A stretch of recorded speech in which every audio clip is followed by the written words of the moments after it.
พี่น้องเบิ่งหมกไฟเนาะก้อนกำลังเป็นมาก ไม้ป่าหมกไฟเนี่ยหมกป่ามันละหานนอเห็นหมกไฟเนี่ยงามๆหลายแล้วพี่น้องเนี่ยถ่ายให้พี่น้องเบิ่งเนี่ย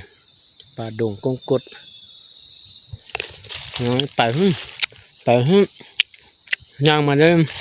4 ชั่วโมงครับพี่น้องเอาหมกไฟตึมน้อยนึงกันย่ำไปเนี่ยย่างไปพุ่นโอ้ปลาดงน้องเลยลงไปหานกคม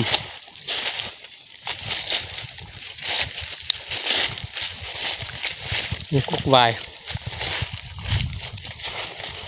นกคมนี่เขาหาอยู่พุ่นนั่นเนี่ยปลานกคมปลาน้อยซื้อไปกินกับตัวนี้วายโอ้นี่ใส่แล้ว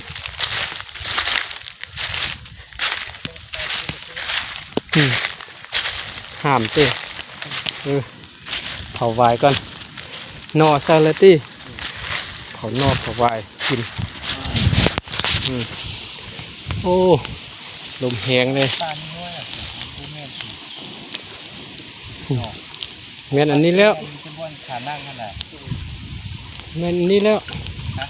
เบิ่งนะซีเมนนี่แล้วมันไฟลาม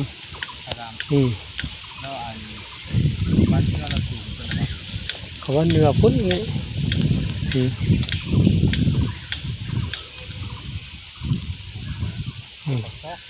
ไปกินข้าวกันเรื่องเกี่ยวเรื่องตับเจียวเขาไว้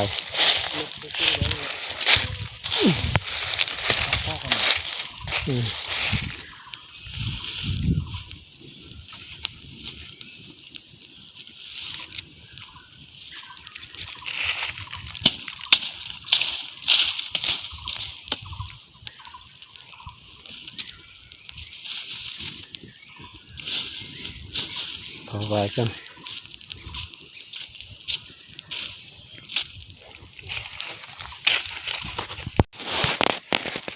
เนาะไปนอนลายนี่ใหญ่ได้ฮะตัวนี้ปลานกคมเนี่ยเจ้าของได้นอนลายนี่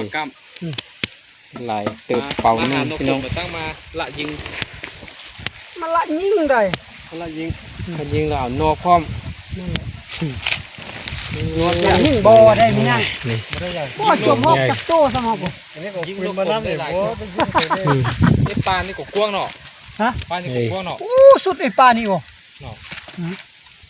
ตัวหาจักระบากว้างไว้ได้หลายนี่ช่วยน้องช่วยน้องดวงใหญ่น้อยเกี่ยวก็มีบนกลางเนาะนี่ปลากว้างน้อยนี่ปลาโนนะกว้างตัวสองคนเจ้าคุดอย่างนี้มันบ่อันนี้เก่าเขาตีเก่าเขาคุดได้ลายดวงใหญ่